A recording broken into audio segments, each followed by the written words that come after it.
Сайн байцгаана уу? Cherry Book сувгийн Монгол Адвентист булан маань Увс аймгаас үргэлжилсээр байна. Одоо бид Увс аймгийн сүмийн пастор Дархан Баатартай уулзах гэж байна. Дархан маань биднийг сүм дээрээ хүлээж байгаа. Бүгдээрээ батгшаа сүм рүү орцгоё.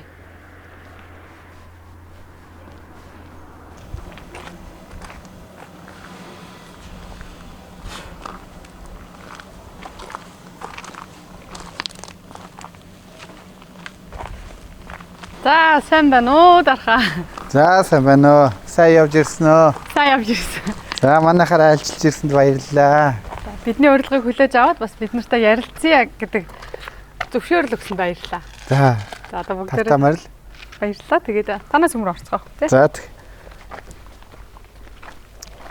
За засварын ажил хэр явагдаж байна? Би танахыг нөгөө халууны шугам татж байгаа усны цэвэр бохир усны шугам татж байгааг сонсч байсан.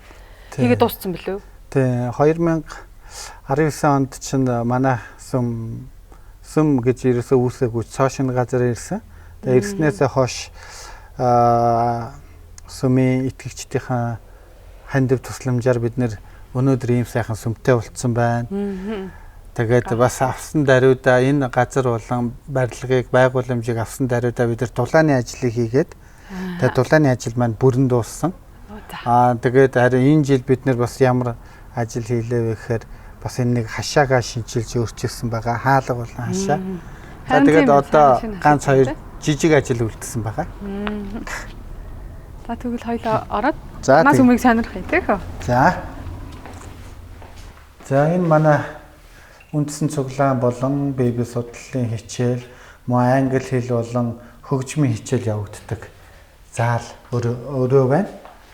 За тэгээд бас массаж хийх юм аа. За энд бас энэ 7 хоног бид нар бас эрүүл мэндийн хөтөлбөр тэр дундаа массаж болон эмчилгээний семинар хөтөлбөр явуулж байгаа. Тэр үндэ зориулаад нэг юм ор тавиад хүмүүст хүрч байгаа. Би одоо танаас хүн дээрээ нөгөө цуглаандаа сууж байгаа ядрах юм бол энэ дэр шивч амардын болоо гэж бодсон. Үгүй тэр нь арай биш ээ.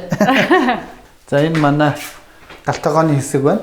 Ерөнхийдөө сүмийн нөхөрлөл маань энд хоол ундаа хийдэг. За энд харж байгаа бол манайх энэ барилгыг худалдаж авсныхаа дараа дулааны шугамд холбогдсон шугам маань ингэж гарч ирж байгаа. Энд бас харах юм бол нэмэлтээр халуун хүүтэн усны шугамаа хамт бас хийцэн байгаа. Тэгэхээр энэ барилга маань өшөө ингээд засвар хийгдээд бүрэн хэмжээнд ашиглахдаггүй үед энийг бид нар ингээд галтгооны угаалтуур болон босож юм хийх боломжтой байна. За тэгээд дараа чи хэсэг. Гарыг да.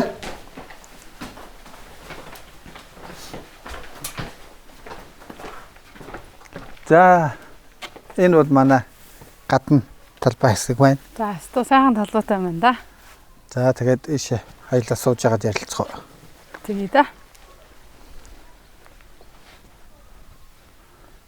Танаас жимсний моттой юм шүү дээ. Тэгээ харж байгаа бол тэр цаад буланд байгаа л үхрийн нүдний бутнууд байгаа нэг. За тэгээд энэ маань болохоор ногоон талбайгаар ашиглах боломжтой. Урд ногоо бас өнгөрсөн жилүүдэд бас тарж ирсэн. Энэ жил хараа ажил ихтэй байсан учраас хараахан ногоо тарж боломжаагүй. Нэрээ. Дарха анх яаж сүмд явж исэн? Яаж сүмийн гишүүн болж исэн? Тэр түүхээсээ хуваалцвал. 2001 оны би зөв санаж байгаа бол тийм байна. 2001 оны юм уу та. 2001 оны 11 сард би юу яаж ирсэн бэ? Анх сүмд орж ирж ирсэн байна. Тэгээд манай нэг найз үгүй харамсалтай тэр маань одоо бол өнгөрцөн нас орсон. Тэр найз маань сүмийн урилга хүлээж авсан байсан. Тэгээ ганцаараа очихоосоо жоохон санаа зовоод дархаа хоёлаа надтай хамт сүм рүү яваач ингээд намайг урьсан. Чи хамт яваач гэд. Тэгээд анх явхад хамгийн анх тэр орж ивчсэн сүм маань 7 дахь өдрийн адвентист сүм байсан. Тэгээд бидний сайн мэдэх пастор Болдман гэр бүлийн хамт тэр үед манай миний амьдарч исэн хот буюу Дарханд үйлчилж байсан. Тэгээд тэр сайхан гэр бүлтэй танилцсан. Тэгээд тэр сүм гэж яг ямар байдгийг залбирал, магтаалын дуу, тэр хүмүүсийн хоорондын харилцаа, тэр сүмийн доторх уур амьсгал ямар өөр, ямар тийм миний амьдралд яг дутагдчихсэн тийм халуун дотн уур амьсгал гэдгийг би тэнд мэдэрсэн учраас бас би сүмд үлдэх тийм шалтгаан маань болсон. Тэгэл тэр цаг мөчөөс хойш би яг сүмд явж тэгээд ямар нэгэн сонголт гарах үед тэр сонголтыг биш сүмээ сонгох шийдвэрүүдийг гаргаж явсаар байгаа л одоо ингээ итгэж болсон байна да. Хоёулаа 2002 онд Монголын анхны мянган мишнэрийн хөтөлбөрт хамт оролцож байсан шүү дээ. Тэгэхээр чи ерөнхийдөө сүмд яваад нэг удаагүй мянган мишнэрт явсан юм тий? Мянган мишнэр. Тэр ийм зүйл болсон. Найз нь 2000 тэгээ 1 оны тэг 11 сар сүүл хавцаанаас ингээд яваад байж исэн. Тэгсэн чинь нэг шабат өдөр пастор болд зарласан байгаад. Удахгүй хотод ингээд мянган мишнэрийн сургалт болно гэдэг. Тэгэхэд би юу гэхээр ямар ч ойлголт байхгүй шинэ хүн байсан болохоор мянган мишнэр гэж юу вэ? Энэ яадаг хүний юу хийх юм? Ямар учиртай ингэж асуусан. Уулын тэр үед би бас нэг тухайн үед дархандаа байдаг үйлдвэрт нэг албан байгууллагт ажилладаг байсан л та уулна. Тэгээд асуусан чи харин ингээд энэ сургалтанд суугаад төгссөн хүн баярт мэдээ түгээгч хүн болно. Тэгээд сүмээс томилсон газарт очиж сүмийн баярт мэдээ түгээгч буюу мишнэр болоод тэгээд ингээд сүмд үйлчлээ явна гэсэн ийм л тайлбар өгсөн. Тэгэхэд л надад нэг айгүй гоё санагдсан. Юу гэхээр сүмтэйгээ хамт байх юм байна. За тэгээд бас ингээд бурхны яг энэ сайхан хайрыг, энэ мэдээг, энэ авралын мэдээг хүмүүст ингээд хуваалцах юм байна гэдэг ойлголт авсан учраас би яагаад болохгүй гэж бодсон. Тэгээ асуусан л та. Би явж болох юм уу? Яг тэгэхээр би чинь шинэ хүн байгаад байгаа байхгүй. Тэгсэн чи пастор болд чи шалгуурыг нь бол сая сонссон. Намайг зарлал хийлгээд тэр нь юу гэхээр сүмд яваад усан баталгаа хүртээд жилээс илүү хугацаа болцсон. Сүмд итвэхтэй үйлчлэл авч явдаг ямар нэгэн тийм залуучуудын ч юм уу шабат хичээлийн ахлагч ч юм уу гэд иймэрхүү байх ёстой, чадвартай, мэдлэгтэй байх ёстой, усан баталгаа хүртсэн байх ёстой гэд ийм олон шалгууруудыг тавьчихсан. Тэгэд тэр аль нь ч надад байгаагүйсэн, аль нь чангаагүйсэн. Арын алгаар орсон юм уу төгөлж? Үгүй тэгэхэд би ингэсэн. Тэгээ би болохгүй биш үү, тэнцэхгүй биш үү гэсэн чинь үгүй энийг дарахаа би мэдэхгүй. Энийг чи бурхантай яриа гэсэн. Бурханаас асуу. Тэгээд би гайхаад би яаж асуух вэ гэж мэдэхгүй. Жишээ нь чи зүгээр хүсэлт анкета бичээд өгч. Тэгэхээр хэрвээ чи тэнцэх юм бол бурхан чамайг хүсэж чинь зөвшөөрч чинь гэсэн үг. Тэнцэхгүй байгаа бол чи тэгээд болоогүй байна. Бурхан чамд өөр төлөвлөгөө байна гэл ойлгочихгүй юу гэсэн. Тэгэхээр өө заад нэрээ тэгж болох юм байна. Тэгэл би тэнцсэн ч байсан тэнцээгүй ч гэсэн ингээд бөглөөд өгсөн чинь хариу нь 2 сард ирэхдээ тэнцсэн гэл хүрээдэрсэн. Маа. Тэгээд одоо итгэгч хүмүүс бидний хувьд бол одоо бурхны үгийг авралыг буцтай хуваалцах нь хамгийн их баяр хөөртэй зүйл шүү дээ. Нөгөө үйлчлэлийн баяр хөөр гэж нэрлэдэг бид нар тий. Тэгвэл чи 2002 оноос хойш одоо хүртэл үйлчлэлийн баяр хөөргийг мэдэрсээр явсан байна. Тэр чи одоо юу вэ? Бараг 20 жил, 21 жил. Тэгээ тэр цаг үеэс хойш одоо болтол үйлчлэлээр явсан байна тий. Мянган мишнэр сурж явах үед хүнд хэцүү зүйл юу вэ? Яагаад тэгэхээр чи өмнө нь итгэгч болоод удаагүй байсан учраас одоо эрчимжүүлсэн сургалт байдаг шүү дээ мянган мишнэрийн хөтөлбөр маань. Тэгээ биднэрт бол маш олон инээдэмтэй болон гунигтай олон дурсамжууд байгаа. Тэгээд чиний хувьд санаж байгаа хамгийн инээдэмтэй дурсамж гэх юм бол? Гэхдээ нэг инээд яг дурсамжтай мөчүүд гэвэл зөндөл байгаа л да. Яг инээдэмтэй гэвэл бас сайн одоогоор бол орж ирэхгүй зүгээр тэр хүнд байсан зүйл гэвэл бас нэг зүйл байгаагүй юм байна. Надад бол айгүй сайхан байсан. Ингээд хүмүүс дунд ингээд шинэ хүрээлэлтэй тэгээ бүгдээрээ итгэгч бүгдээрээ залуу байсан.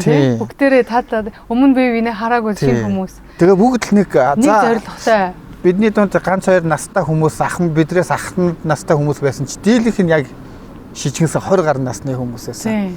Тэгэл бүгдээрээ л Бурхныг таньж мэдэх одоо тэр Есүс Христ гэж хэн байдгийг мэдэх Библийн тухай уншиж судлах тэр гал халуун ирмэлцэлтэй хүмүүс байлаа шүү дээ. Тэгээд эгэгчд хоёр Айгүйч надад тэгдэг. Энэ дархаа яг сонон өвгөн шиг айгүй зарчимч юм.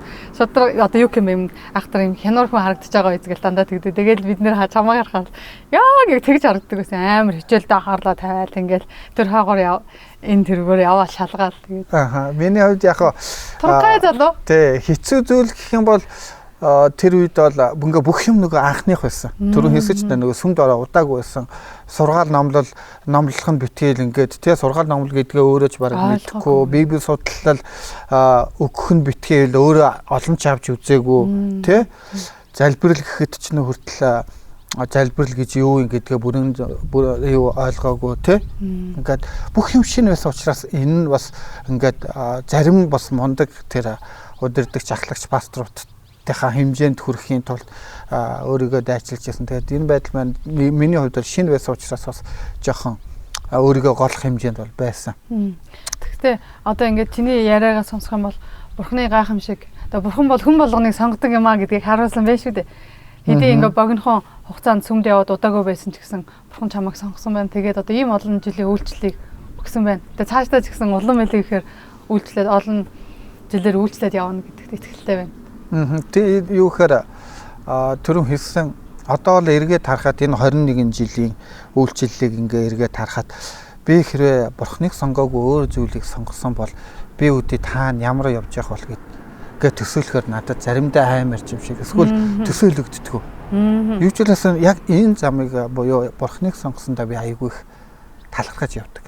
Тийм ч учраас би өнгөрсөндөө харамсдаггүй харин ч баяр хөөртэй байдаг. Тийм ч учраас ирээдүгөө бас Бурхантай хамт байгаа гэдгээр байна гэдгээр би төсөөлдөг. Тэгээ үйлчлэл маань ч гэсэн үргэлжилнэ. Яг тэгэхээр би сүмд Бурхантайгаа уулзсан, авлаа, олж авлаа. Гэр бүлээ олж авлаа. Тийм, үр хүүхдүүдтэй хамт олонтой, найз нөхөдтэй. Тэгэхээр миний хувьд бол одоо Бурхангүйгээр амьдралыг харан төсөөлнө гэдэг бол бас л болшгүй.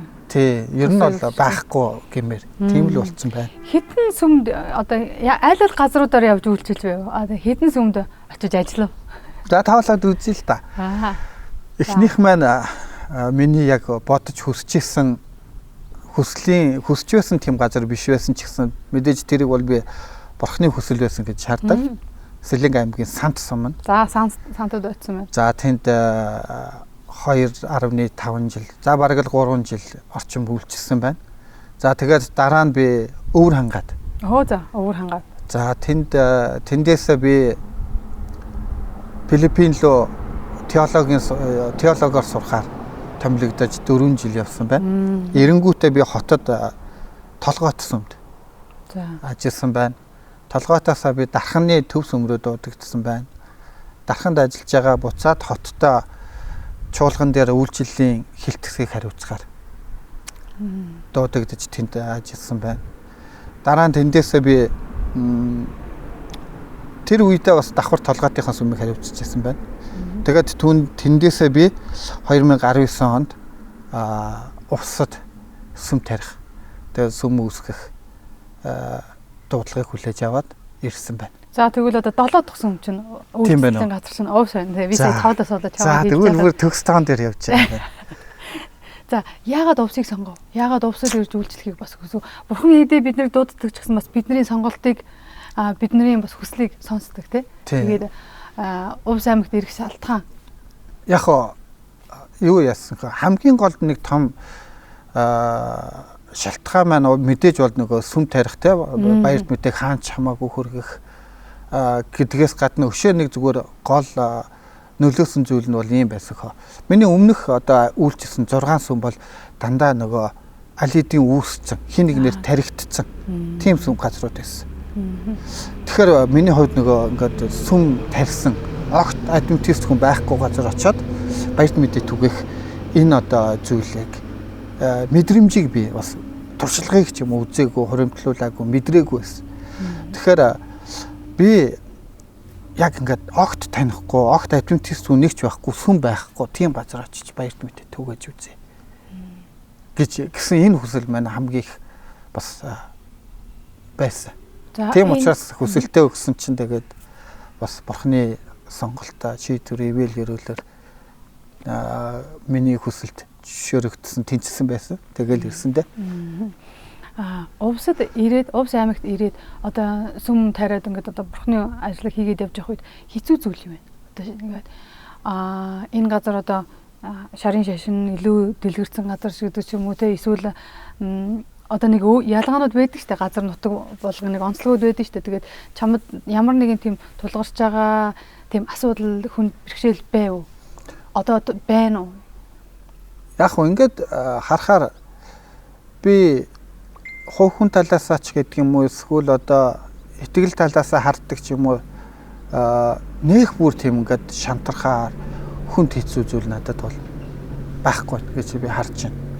Зүгээр яг гэр бүл талаас ч юм уу яг хувь амьдрал талаасаа гэхээр нэг жоохон бас ингээд гэр бүлээсээ хамт олноосоо аслагдчихаар бас нэг жоохон ингээ хүүхдүүдэд харахаар ингээд намайг дагаал олон газар олон сургууль солиол гэхээр бас олон найз нөхөдгөө болох ч юм уу эсвэл эхнэр маань ч гэсэн ингээд тогтсон ажилгүй найз нөхөдгөө болох эсвэл бид нар яг ингээд гэр бүлийн найзууд маань баг байх яг иймэрхүү зүйлэл жоохон хүндрэл мэтээр харагдаж болох юм гэж харж байна. Тэрнээс биш энд бол ингээд ирээд хүмүүст танилцах баяр мэдээ түгээхэд бол босол газруудтай адилхан л нөхцөл байдлууд байгаа. Гэхдээ энийг би бол нэг тийм амар хүндрэл хэцүү байдал гэж нэг харахгүй байна. Мэдээж ирээд намайг юу яхад хүн амьтантай танилцаад уулзаад харилцаа үүсгэхэд манай энтхих биш байна.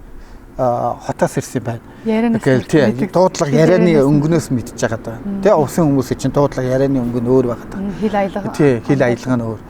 Яг тэрүүгээрээ гисэн жоохон ялгаа ажиглагдчих байсан ч гэсэн энэ нэг тэгж хүмүүстэй холбогдоход баяр мэдээ түгээхэд нэг тийм саад бол болоогүй гэж харж байна. Би бас Увс аймгийн хүмүүсийг их нөхөрсөг, Баруун аймгийн хүмүүсийг их нөхөрсөг, бас их ажилсаг хүмүүс гэж сонсч ирсэн. Тэгээд чиний хувьд хэр ажилсаг хүмүүс байна да? За миний хувьд болохоор бас харсан сонсон зүйл нь бол маш тийм гэр бүсэг нийтч тэгээд одоо юу гэдгийг одоо манай монголчуудын ярьдгаар бас нэг талаар бас нутгарх гэдэг ч юм уу. Нэг айгүй их ингэж одоо юу яадаг, дэмждэг, тусалдаг. Мөн нэр хүндээ айгүй хичээдэг тий. Одоо тийм учраас нэг ингээд гэр бүл гэхээсээ илүүгээр нутаг усныхаа нэр хүндийг ингээд маш өндөрт авч явахыг хичээдэг хүмүүс гэдгээр ажигласан. Мэдээж түрүүн хэлсэн маш их хөдөлмөрч тэгээд аливаа нэг зүйлдээ бас тууштай. Нэг шийдвэр гаргаад ингээд зорих юм бол түүндээ тууштай байдаг юм шиг. Тийм шинж чанарууд надад харагдсан. Тэгээд надад тэрэн чих таалагддаг. Тэгээд бас илүү их ингээд босод бас хүмүүстэй харьцуулахад миний хувийн нэг ойлголт бол бас тийм мөнгө материалын зүйл гэдгийг арай өөрөөр яг л амьдралынхаа тэр амжилтанд хүрэхэд мөн тийм одоо боловсрол, эрүүл мэнд гэдэг тийм зүйлдээ зарцуулдаг, чаддаг, зарцуулахыг хичээдэг тийм хүмүүс гэж харагдсан. Тэрнээс биш зарим хүмүүс шиг тийм нэг ингээ брэнд, загвар гэдэг ч юм уу те, тансаглал гэдэг ч юм уу тийм биш. Яг ингээд чухал зүйлдээ л өөрсдийнх нь харагдаж байгаа байдал амьдралын хэм маяг нь харахад бол маш энгийн. Гэхдээ тэд хүмүүс маань маш их одоо их зүйлийг хийгээ бүтээсэн, эсвэл нэр алдарт хүрсэн, эсвэл одоо санхүүгийн эрх чөлөөнд хүрсэн юм шиг мөртлөө гаднах байдал нь маш энгийн. Ингээд бусадтайгаа энгийн харилцаад найз нөхөд ингээд байгаа нь бас их таалагдсан. Их сайхан зан чанартай ус ард түмэн юм байна. Тэгээд чи түрүү дурдлаа шүү дээ эрүүл мэндэд их анхаардаг гэдэг. Боловсрол болон эрүүл мэндэд. Манай Адвентист зүм эрүүл мэндэд илүү их анхаарал тавьдаг юм. Бусад бас боловсролтой анхаарал тавьдаг. Тэрүүгээр илүү онцлог тий. Тэгээд танаа эхнэр болно. Чи увсад би бас та нарыг сайн дураараа эрүүл мэндийн үйлчлэл явуулдаг гэж сонсч байсан. Тэгээд тэр талаасаа дуурсан юм бол. Харин тэгээд ийм бас ирээд бас яагаад нэг бас хүндрэл ингээд гэдэг зүйлийг нэг хараагүй гэхээр нөгөө бит хоёр эренгүүтээ боловсрал гэхээр англи хэл хөгжмийн хичээл сургалтууд явуулсан. Эрүүл мэнд гэхээр бас ингээд тамхины болон эрүүл хоолтын талаар, дасгал хөдөлгөөний талаар Адвентист нөгөө шин гараа гэсэн энэ зарчмуудаа ингээд хүмүүст болон эмнэлэгт, орон нутгийн эмнэлэгт хүргэхэд хүмүүс ингээд маш нааштай. Бүр дуртай хүлээж авчих. Тэгээд юу яаж яах вэ? Жишээ нь түрүүн хэллээд өмнөх 6 газар ингээд би үйлчилж яхад хүмүүс ингэж их эрүүл мэнд боловсралд ач холбогдол өгж ингэж явж байгааг хараагүй. Энэ аймгийнхад арай илүү байгаад байгаа. Яг үхээр жишээ нь хөгжмийн сургалт, англи хэлний сургалт гэхээр нэг их хүн ирэхгүй, сонирхгүй. Тэгэхэд энд болох тэр манайхч ингээд зарлахад хүмүүс хүүхдүүд айгүй их бол өөрсдөө ирээд ингээд хамрагддаг. Мөн бусад ийм одоо төрийн бус байгууллагуудын хэлний болон эрүүл мэндийн сургалт гэхэд хүртэл хүмүүс тэнд айгүй их хамрагддаг. Мөн эрүүл мэнд гэхэд чинь бусад аймагуудын зарим одоо төв талбай, спортын талбай гэхэд заримдаа бараг хоосон шахуу ч юм уу те ил хул байдаг бол манай увсах гэхэд өглөө оройдоо бол саксны талбай төв одоо тэр талбай дээр хүүхдүүд нь дандаа роликоор дугуйгаар тоглодог ч юм уу гээд илүү цаг өнгөрөөж байна. Захиргааныхаа уртлын талбай дээр хүртэл бүтэн хүүхдүүд тоглож байна. Хүүхдүүд ингээ бөмбөгөөр волейболоор тоглоо. Тийм талбай хүртэл тийм сайхан эзэмшээд ингээд хэрэглээд байж байгаа. Бас айгу мундаг санагцсан. Энэгээр нь бид нэр тэгэхээр яг энэ увс нутгийн хүмүүс маань эрүүл мэнд боловсролд бас их ач холбогдол өгдөг, түүндээ ч их бас мөнгө санхүү зарцуулдаг ч юм уу. Ингээ харж яхад нэг айл тухайн хүүхдээ ганцыг нь бүгднгийг нь бас ганцхан биш хид хідэн тийм сургалт дамжаа хичээлээс гадуурах тийм зүйлд ингээд явуулдаг. Тэгээ мөнгөний төлдөг өөрсдөө ингээд машинаараа зөөдөг ч юм уу те хөргөж игж аваад ингээд явж байгааг маш олон удаа харсан. Тийм ч учраас энэ хүмүүс мундаг бас хүмүүс байна гэж хардаг. За одоо хоёлаа Библийн тухай ярилцъя л да. Чиний Библиэс чиний одоо хамгийн дуртай дүр гэвэл чи ямар дүрийг хэлэх вэ? За яг ингээд нэг цаг хугацаа явхад дагаад бас ингээд тухайн нөхцөл байдлаас ч гэдэг юм уу ингээд дүрүүд бол өөрчлөгдөд байна гэж би харж байна. Анх бол одоо би бол яг итгэгч мишнэр болох гэдэг яг үед бол би Мөсегийн талаар их уншиж байсан. Мөсег бас айгүй их хардаг байсан гэдэг ч юм уу те. Тэгвэл яг одоогоор бол би бас Йосефийг бас айгүй их хараад байгаа. Ерөнхийдөө бас айгүй их сурах зүйл их байна. Харах зүйл их байна. Ойлгох зүйл их байна гэж харж байгаа. Тэгэхээр яг одоогоор бол одоо минийх тэр Йосеф явж байна. Йосеф явж байна. За тэгвэл одоо дараагийн асуулт маань чиний амьдралд нөлөөлсөн хин нэгэн сүмийн пастор өдөрдөгч ч юм уу эсвэл ахлагч эсвэл зүгээр найз нөхөд хүн байдгүй. Итгэлийн амьдралд чинь нөлөөсөн. Яг намайг нэг ийм зүйл хийхэд л ингэсэн юм да намайг ингэж түлхсэн юм а гэд тэгж одоо хэлэх тийм хүн. Ер нь итгэгч хүмүүс бид нар бие бинийгаа айгүйх урамшуулдаг шүү дээ. Янз бүрийн байдлаар урамшуулж дэмждэг. Итгэлийн амьдралдаа бас бие бинийгаа өсгдөг. Эсвэл зааж сургаж зэмлдэг. Тэгээ чиний хувьд бол тэгж санаанд бох.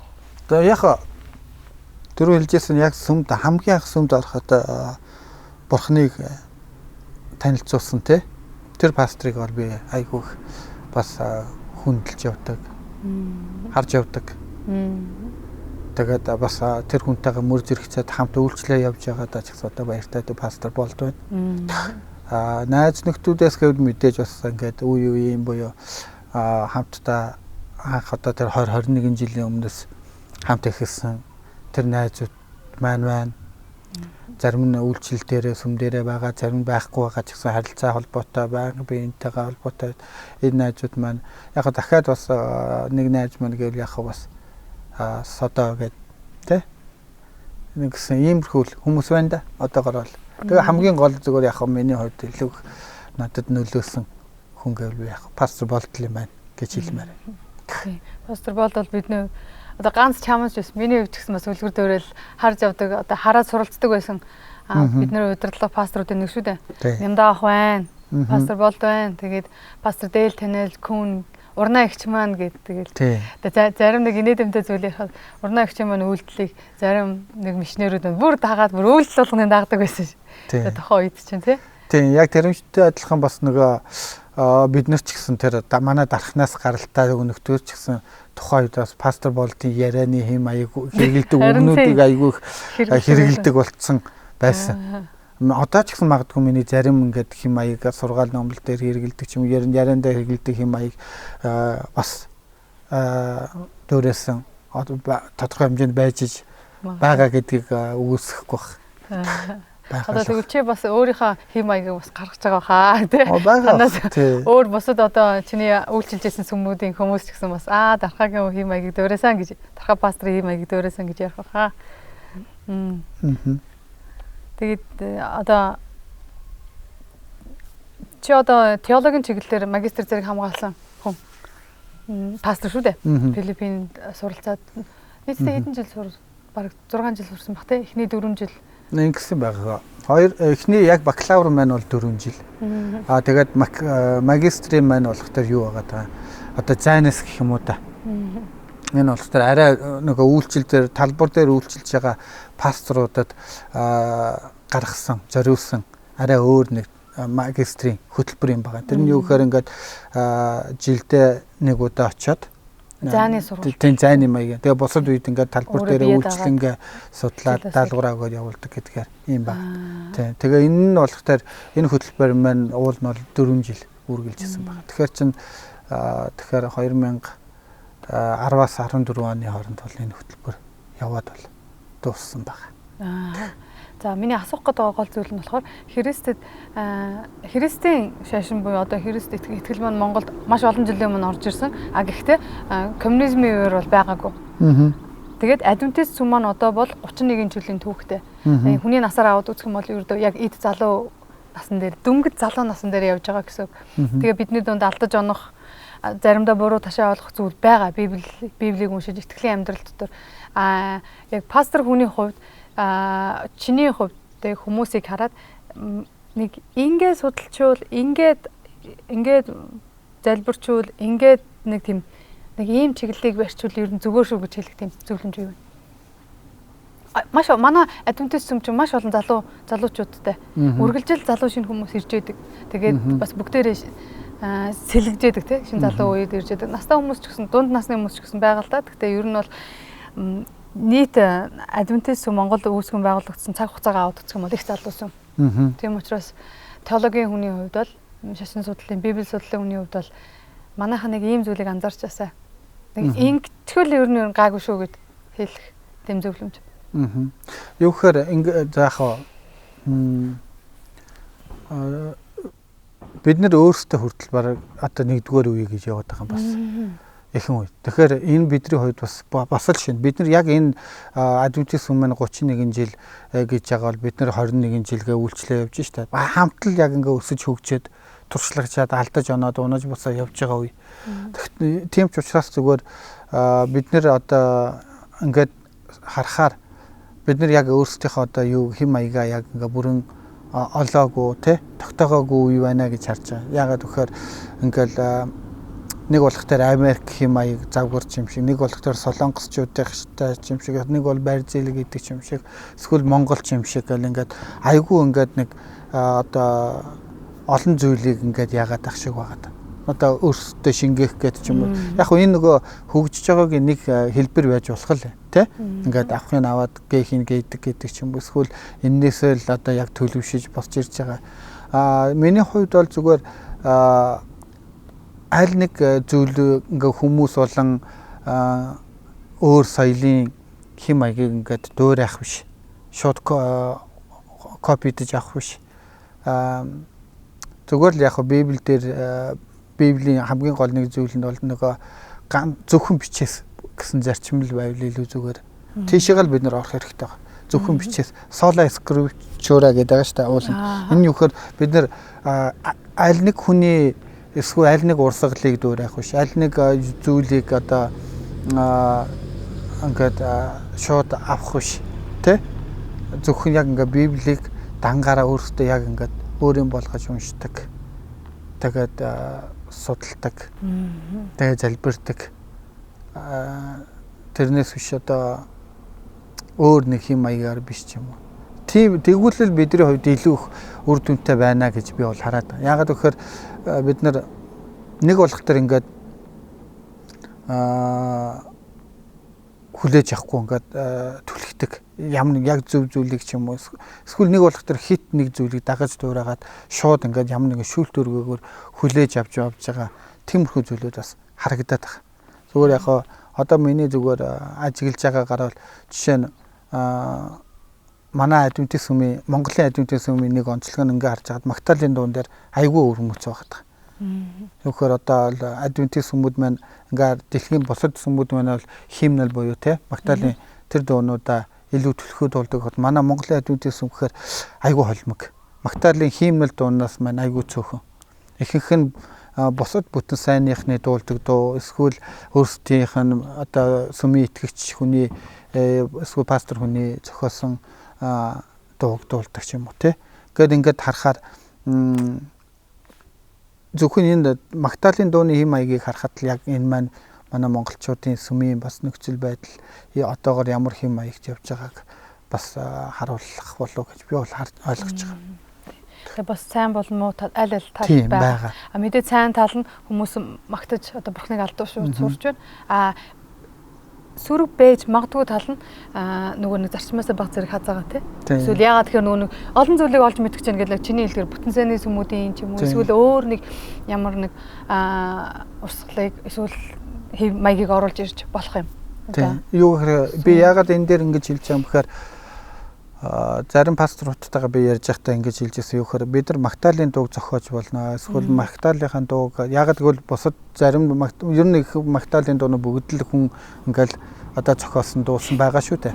Гэхдээ манай адвентистуудын нэг онцлог нь энэ бидний үзэл санаа итгэлийн нөгөө үндэс зарчим 28 итгэлийн үндэс битгий хэл юу маань химнэл дуунууд маань хүртэл яг ингээд Библийн нөгөө итгэлийн энэ зүйл дээр тулгуурсан түүгээрээ ингээд шүүхтсэн. Тэгээд тэр шүүлтүүрээ давсан бол одоо за энийг бид дуулж болох юм байна. Энэ яг итгэлийн дуу байна, энэ Магдалины дуу байна, зөв дуу байна гэд ингээд байдаг аахгүй. Харин манай Монгол дөнгөж ийм залуу учраас бидний энэ дуун дээр хүртэл ийм зүйл байхгүй, шүүлтүр байхгүй байна. Тэгэхээр заримдаа бидний дуулж байгаа дуу маань юу байж болж байгаа. Бидний нөгөө итгэл бишрлэлээс зөрсөн утга санаатай үгтэй байж болоод байгаа. Тийм учраас би пасторуудтайгаа юу гэж ярьж байсан гэхээр цөмөр одоо бол ингээд 20-30 жил явчлаа. Одоо бол Магдалины дуун дээр ингээд нэг хороо үүсгэж байгаад те. Ингээд яг теологийн ингээд шүүлтүүрээр шүүгээд энэ утга санаа үг нь болж байна. Библийн дагуу байна. Энийг нь дуулахыг зөвшөөрье. Магдалины дуундаа үлдээ. Энэ нь үзэл санааны хувьд бол болохгүй юм байна, тэнцэхгүй юм байна. Энийг цөмөр хасаа. Эсвэл зохиогч нь байгаа бол зохиогчоор нүгийг өөрчлүүлээ. Санааг нь өөрчлүүлээ гэдэг ч юм уу, тий. Тэгэхгүй бол бидний яах ч болсон зарим Магдалины дуунууд дээр бол зүйлүүд бол байгаа ах гэж харж байгаа. Анхаарах ёстой зүйлүүд зүйлүүдийн нэг гэж харж байгаа. Миний хувьд бол би одоо Монголд ирээд удаагүй байгаа болохоор бас амьдралынхаа нэг хэсэг хугацааг Австрали өнгөрөөсөн. Тэгээд Австралийн адвентист сүмд юм уу эсвэл бусад сүмийн хүмүүсийг харж байхад өөрийнхөө Монгол сүмтэй ерөнхийдөө харьцуулаад үзэхэд би Монгол за одоо яг тодорхой гэхгүйгээр ер нь бол гэр бүл тал дээр жоохон алдаг одоо гэр бүл маань жоохон орхигдоод байгаа юм болов уу гэдэг тийм байдал ажиглагдсан. Тийм. Тэгээд манай адвентист сүм чинь гэр бүлийнхаа талаар бол илүү их анхаарал тавьдаг шүү дээ. Одоо гэр бүлийн хүмүүжил, гэр бүлийн боловсрал гэдэг, гэр бүлийн магтаал тий, гэр бүлдээ одоо бурхныг алдаршуулах гэдэг бол маш чухал. Би хүмүүсийг хийдэггүй гэж хэлэхгүй да. Яг ерөнхийдөө бол тэр дээр илүү анхаарал тавьяасаа гэж бас харж байсан. Пасторууд маань завгүй ажиллаад яваад байгаа, үйлчлээд яваад байгаа гэтэл өөр хүүхэд маань хойно орхигдсон байж байгаа үедээ гэдэг тийм зүйлсийг ажиглагдсан. Яагаад гэвэл Австралид бол бас яг анхны мишнерүүд ирээл бүгдээрээ ингээл Австралийн эргэн тойрон жижиг арлуудаар яваал medical missionary тэ эрүүл мэндийн баярт мэдээд өгөөч пасторууд болоод явсан байгаа байхгүй. Тэгээд яваад олон жил үйлчлсэний дараа эргээд харсан чинь гэр бүлээ өөр хүүхэд нь орхигдсон байсан. Өөр хүүхэд нөгөө пастрын хүүхдүүд гэдэг үгэндор одоо шүүгдээд хоригдоод тэр хүүхдүүд нь өөрсдийнхөө байж байгаа болцсон. Тэгээд ингээд одоо Австралид ингээд очиход айгүй олон паструудын хүүхдүүд нь сүмээс одоо бурханд итгэлээс бугарсан. Тэ хүлэн зөвшөөрөх болцсон. Явцсан тийм зүйлсүүдийг хараад би бол хувьдаа бол айгүй шоконд орж байсан. Тэгээд би нөхрөөсөө бас асуугаад ярьжсэн л та. Үгүй ямар сони юм бэ? Би ингээд итгэгч болцсон л бол тэгэл амьдралынхаа туршид итгэгч гэр бүл төрсэн бол амьдралынхаа туршид тэр хүүхэд ч одоо итгэгч болоод өссөн байж штэ гэж миний хувьд бол хараад байгаа штэ гэсэн. Манай нөхөр болохоор надад юу гэж хэлжсэн бэ гэхээр хувь хүн сонголт байгаа. Тэр хүн итгэгч гэр бүлд өссөн байсан ч гэсэндээ тэр хүн бурхныг хувьдаа тэг хүлээж авах уу авахгүй гэдэг нь тэр хүний сонголт юм аа гэд. Тэгээд ахлагч нарын тухайн Австралид үйлчилжсэн зарим нэг ахлагч пасторуудын ном зохиолыг тэг намтрыг уншиж байгаа ч гэсэндээ би ингээд гэр бүлдээ анхаарал чадаагүй өнгөрцөн байсан. Амьдралынхаа туршид ингээд завгүй үйлчлээд явж исэн.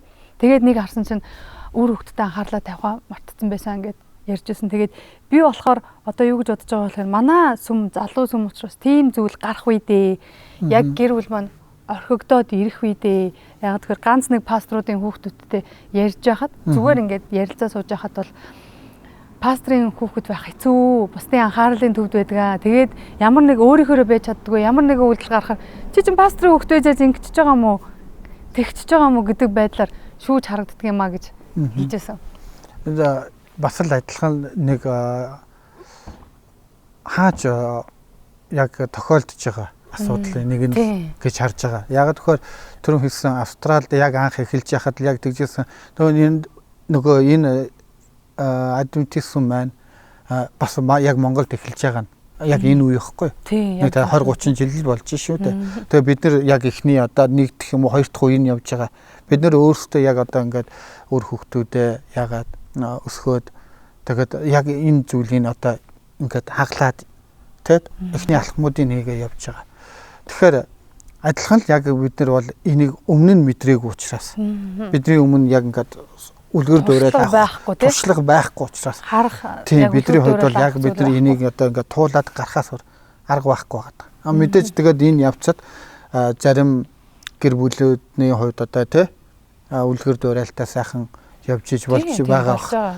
Зарим нь бас ингээд ажил үйлчлэлээсээ болоод өөр хүүхдүүд нь гэр бүл нь орхигдож байгаа тохиолдол байгаа. Тэгэхээр одоо энэ дэр бол бид нар илүү л одоо алдаа оноогоо хоорондоо нээлттэй ярилцдаг. Тэгээ бас илүү ингээд хоорондоо нэгдсэн, нөхөрсөн тэгээд байгаагаа хуваалцсан. Тэгээ мөн энийг нь бас ингээд одоо өөрчлөхийн тулд тий магадгүй бусад пасторууд эсвэл чуулган маань ч гэсэн тодорхой арга хэмжээ аваад ингээ явбал бас л илүү л бодиттой үр дүнд хүрэх бах. Жишээ нь гэр бүлийн нөхцөл байдал, пасторуудын үйлчлэл гэр бүлийн байдлыг нь харахад ч тэр саяны дурсан Магдалины дууг харахад ч тэр чуулганыхаа ч гэсэн ингээ нөхцөл байдлыг харахад ч тэр яг л залуу үе яваад байна. Яг л залуу үе. Энд ингээл бидний яг бүрэн тийм ингээд төлөвшөөгүй те ингээд янз бүрийн зүйлийг туршиж үзээд байгаа. Тэгэл энд бид нар магадгүй би бол 50 жилийн дараах ч юм уу 100 жилийн дараах адвентист одоо чуулганыг Монголын адвентист чуулганыг эсвэл пасторуудын гэр бүлийг адвентист сүмийг бол илүү одоо те төлөвшсөн илүү эд одоо сайхан болцсон гэдгээр бол болцсон байна гэж харж байгаа. Тийм. Тэр бурхан ирчихгүй л бол тий. Тэгээ одоо бид нар бас бурхан ирээсэ гэж хүсэж байгаа шүү дээ. Бид нар бол бурханы ирээлт бол маш ойрхон байгаа гэж итгэдэг, хүлээж байгаа. Тэгээ гэхдээ ямарваа нэг зүгээр байдлаар бол биднэрт хөгжих он жилүүд бурханаас ивээгдэх юм бол бид нар яг одоо бол яг өсөж байгаа үе нэ л гэж харж байна. Тэгээ бас нэг онцлог нь хэдий бид нар одоо ингээд гарч болцсошгүй алдаа буюу заримдаа бид нар хийж байгаа зүйлсийн талаар ярьж байгаа ч гэсэн Христ итгэгч хүмүүсийн хувьд бол бие биенээ түрүүн ярьсан хөвгүүлэн дэмжиж өргөд хамтдаа хөгжөд явдаг. Тийм болохоор бас нэг аах ч юм уу санаа зовх зүйл байхгүй байх гэж би бодож байна.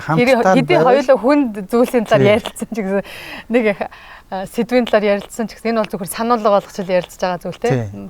Хамгийн гол нь бид нар энэ дээр хуваагдахгүй, хагаралтахгүй яг л нөгөө түрүүн хэлсэн зөвхөн бичээс буюу те зөвхөн бурхан дээр бурханы үгэн дээр бид нар суйрлаад түүгээрээ дамжуулаад нөхөрлөд хамт байж чадвал бид нар гэр бүлийн буюу үйлчлэлийн өөр хүүхдийн хүмүүжил энэ Магдалины дуу энэ чуулган үйлчлэл гэдэг ч юм уу те ямар ч асуудлыг бид нар бол даваа гарна гэж харж байгаа.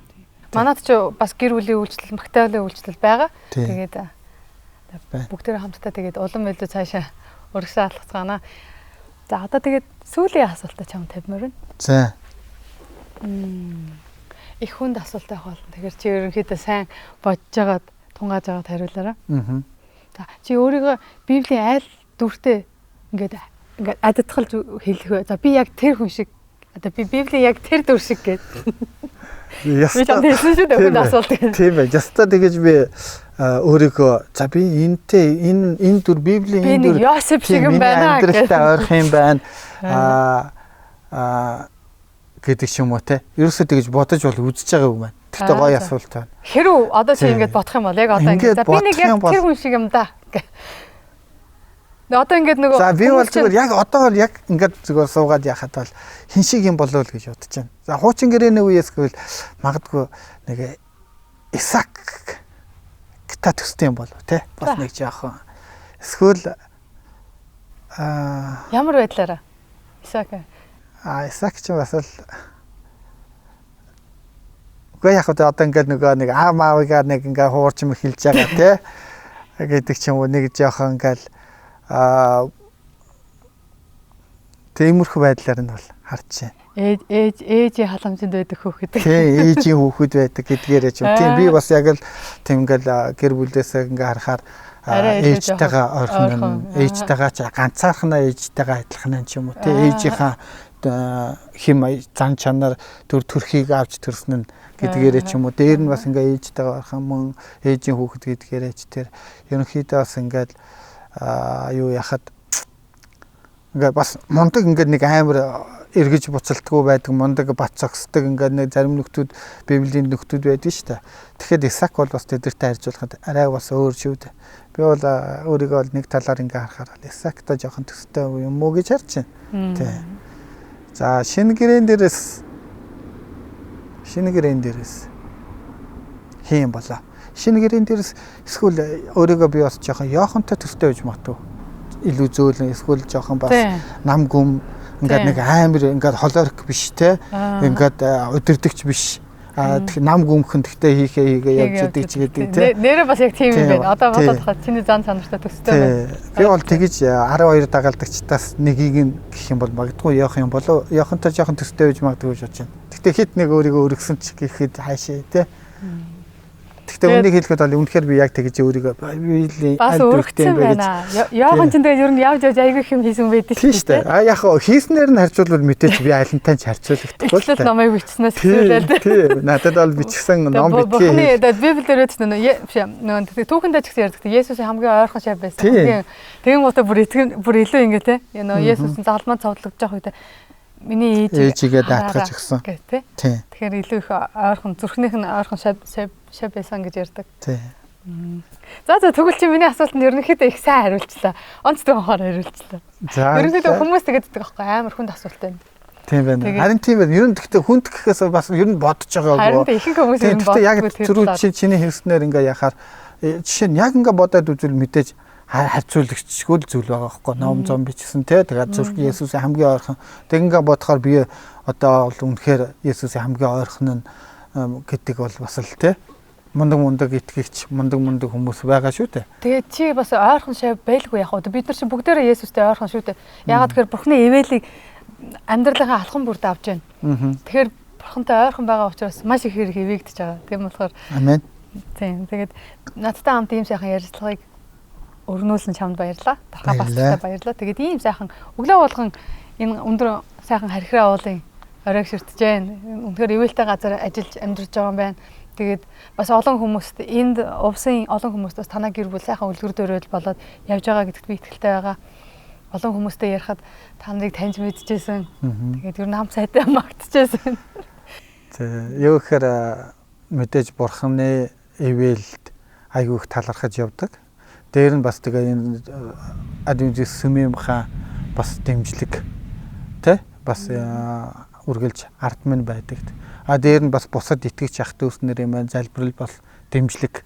Одоо жишээ нь Австралийн сүмийнхэн маань гэдэг ч юм уу тэ. Тэгээд энэ бүх гайхалтай сайхан одоо олон зүйлүүдийн үр дүнд бас ингээд энд томлогдож ирээд өөрсдөө шийдвэрээ гаргаж ирээд ингээд байгаад бас айгүй их баяртай байгаа, бас талархалтай ч байгаа. Ягаад гэхээр энэ бүх зүйлийг чи үр дүн зөвхөн миний ч юм уу манай гэр бүлийнх биш байхгүй. Яг үнэхээр таны дурдсан бурхан үнэхээр ивэл өрөөл байна. Энэ адвентист сүмийн маань үргэлж дэмждэг ард байдаг зүйл байна. Тэгээд бас ингээд босод итгэж ахын дүүс нарын минь зориулалт, тусламж, залбирлын үр дүн гэж би бас харж байгаа. Амен. За тэгээд хоёулаа ярилцлага өндөрлөөд чамд сүүлийн хормыг үлдээ.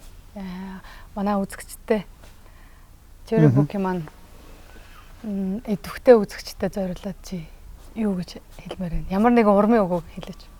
За тэгээ сайхан бас тэр камерд орж байгаа. Холоос зорж ирээд тэгээд бас энэ сайхан ярилцлага хийлээ. Тэгээд та бүхэнд бас тодорхой хэмжээнд бас ивэл өрөөл болоосаа гэж хүсэж байна. За тэгээд юучлээсэн итгэл дотор хамтдаа ингээд байгаадаа баяртай байна. Тэгээд бурханд нас зуурсан гараа бас тавихгүйгээр хамт зуураад тчултахнаа хамт алхаарай. За тэгээ бурхан та бүхэнтэй үргэлж хамт байх болтугай. Ажил амьдралын чинь, үйлчлэлийн чинь бурхан үргэлж ивэх болтугай. Амен. гэж хэлмээр байна да. За баяртай. За баяртай.